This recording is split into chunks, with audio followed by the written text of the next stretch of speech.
G'day guys, welcome to Rumble's Fish Room. So today we're in the car cam. We're on car cam. I still don't know whether I'm allowed to record and drive or not, but I guess I'm not touching the camera, so we're just going to keep doing it. It's actually a really exciting day. I've had a hugely stressful day at work. I got asked to work back and I couldn't, and then I got asked to finish the job in the time that I had. Yeah, it was just stressful. But anyway, the reason being is because I've actually got fish in the car. Now let me just drop a little clip of the fish when I was at work. Check it out, guys. So we've got the fish in this bucket here. They've even got a thermometer in there, and I've got a heater set up, and I've managed to tweak the thermostat, and I've managed to keep this bucket at 26 degrees for the whole day, even though it was like 5 degrees Celsius this morning. There's actually a 12-hour heat pack I put on the bottom of the bucket, but it was just that cold that the heat pack was pretty much doing nothing. I put like 15 litres of water in there just to give them plenty of water, and that's still running now. It's been running all day, and it's been on for about 7 hours now. And yeah, I managed to keep it at 26, so luckily had this old heater laying around at work, and it worked, I guess. So everyone at work was having a bit of a laugh at me. It was pretty funny. I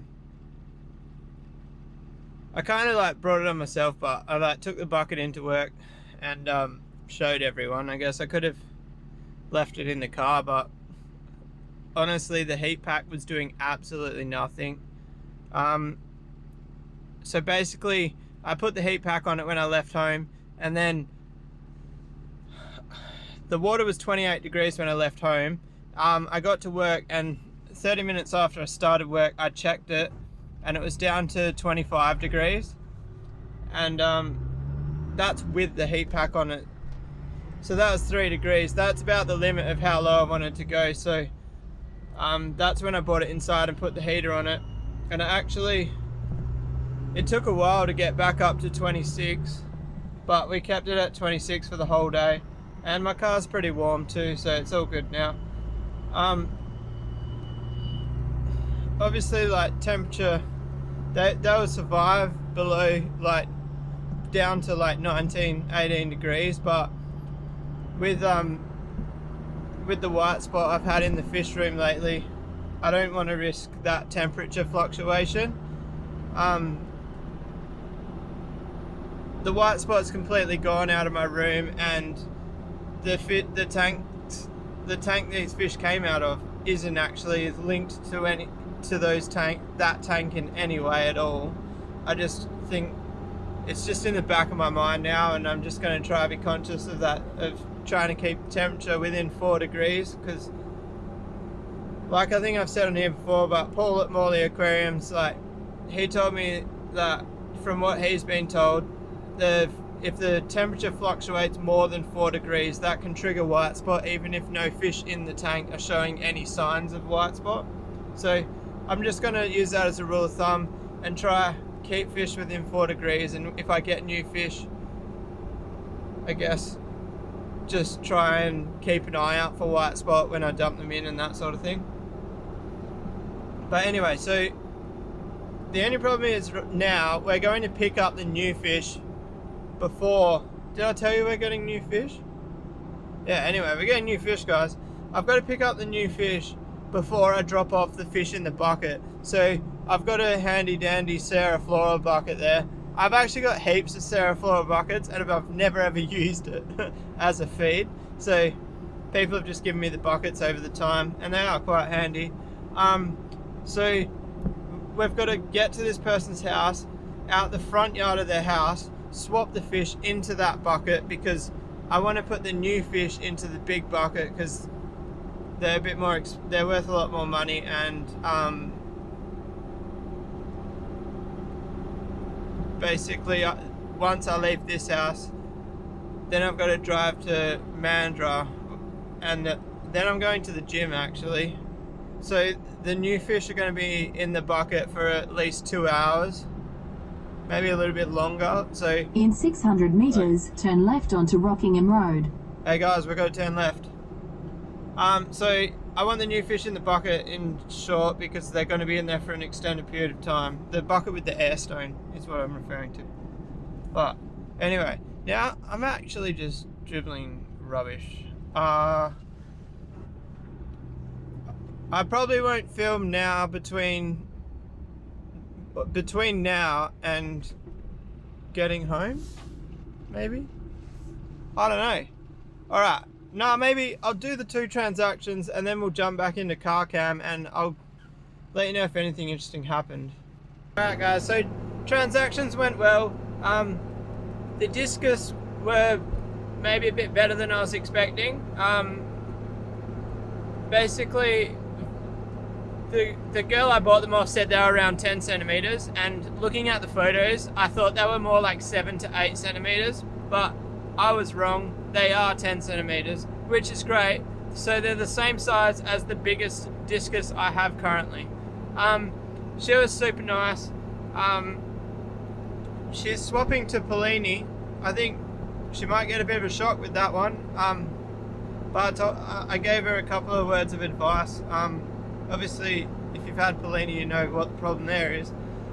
Very aggressive fish. So she's literally going from one end of the scale to the other. She's going from a peaceful fish. She did say one of the discus is got a habit of ripping up the plants. So I'm actually a little bit stressed about that because my tank is 2.5 foot deep and planting and unplanting is not easy.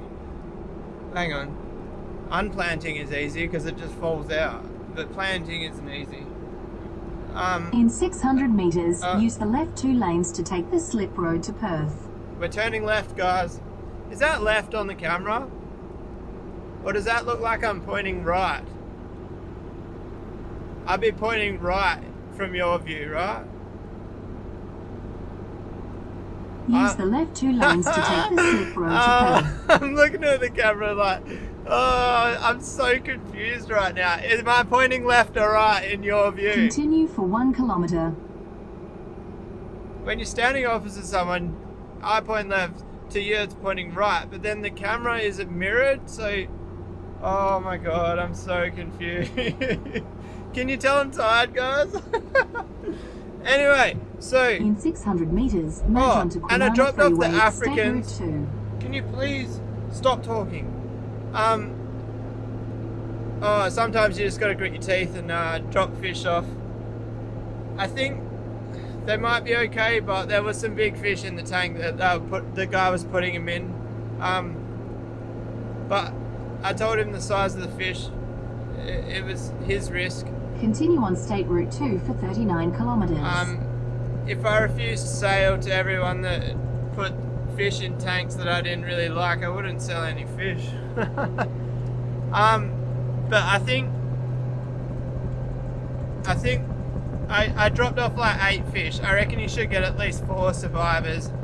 Generally mixed African tanks, when you drop in little fish. I've done it before. I buy 10 and I personally know that not all 10 are going to survive.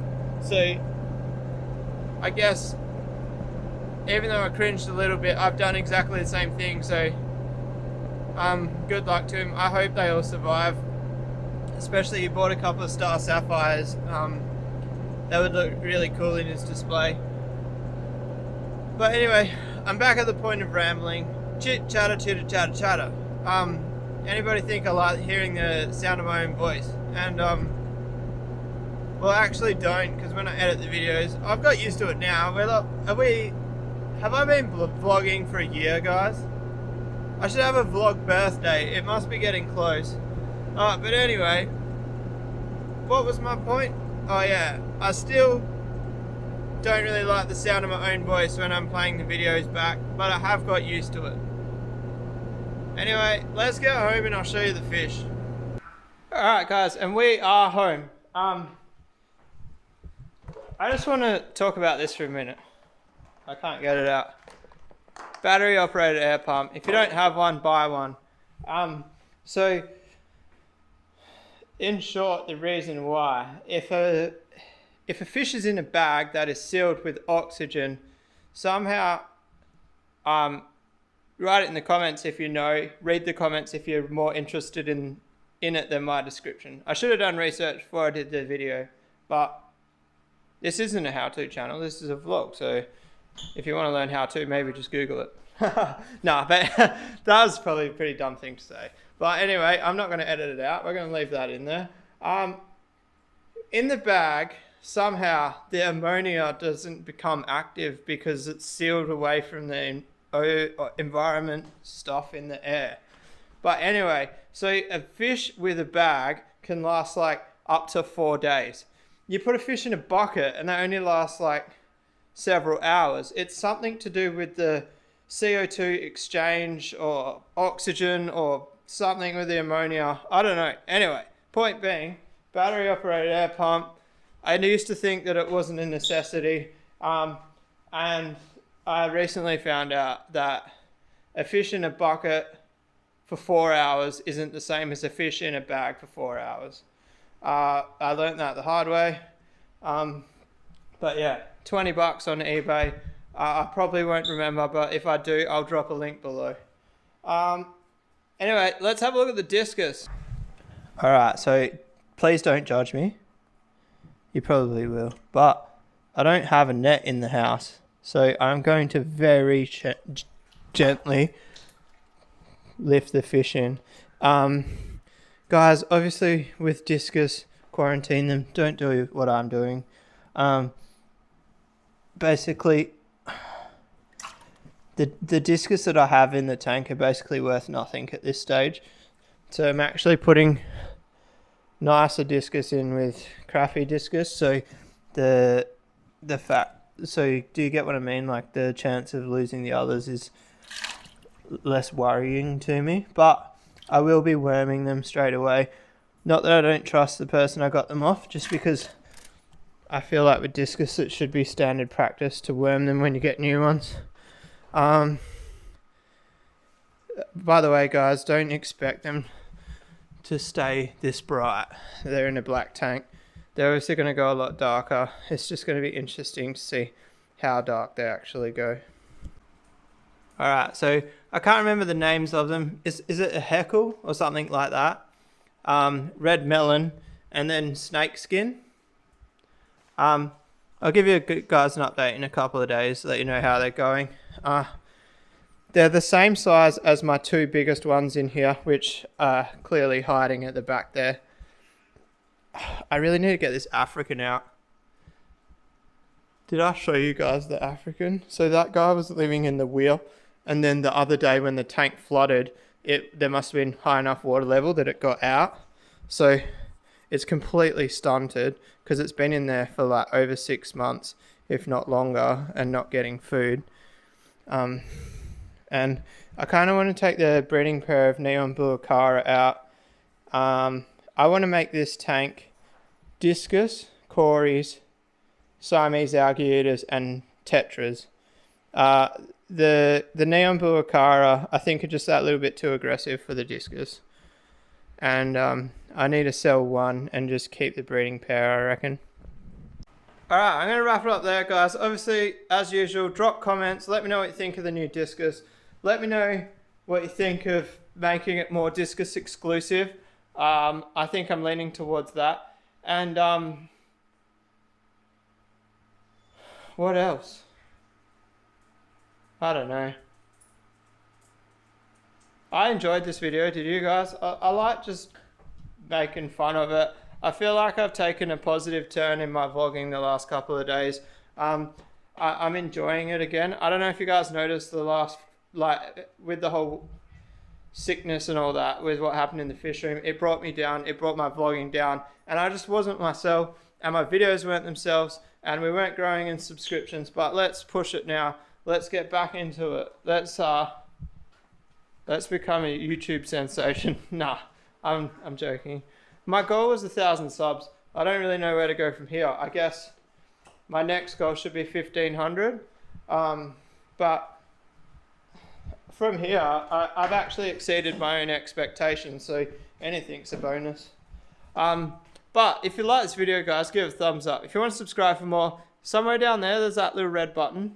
I'll see you guys tomorrow. Peace out.